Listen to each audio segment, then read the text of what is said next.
Dan selanjutnya kami akan mengecekkan untuk menyimak topik pilihan yang berhasil dihimpun oleh tim redaksi kami. Di mana pembesaran indeks harga saham gabungan IHSG masih bertahan di zona hijau dengan intraday sentuh level 7.200-an di perdagangan sesi pertama pada siang tadi.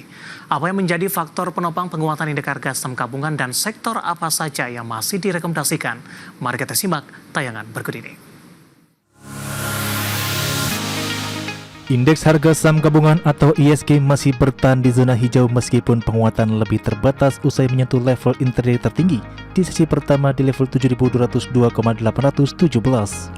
Mengutip data Bursa Efek Indonesia di sesi pertama, IHSG ditutup naik 0,40% di level 7.171,63. Indeks harga saham gabungan berada di jalur pendakian dalam sepekan terakhir, menguat 4,96%.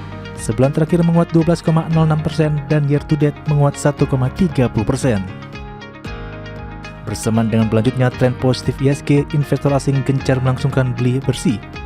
Di perdagangan Senin, aksi beli bersih asing mencapai 386,7 miliar rupiah di perdagangan saham di pasar reguler.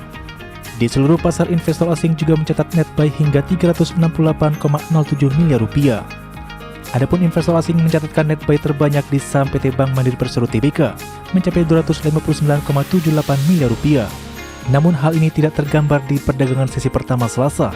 Saham BMRI justru tertekan 0,45% di level Rp5.500 per saham usai naik tinggi 15,30% dalam sepekan. Pandangan optimis terhadap prospek pasar saham sejauh ini mendapatkan perhatian dari banyak pihak. Salah satunya Head of Research Mandiri Sekuritas Adrian Jozer menuturkan pihaknya overweight terhadap saham di tahun ini.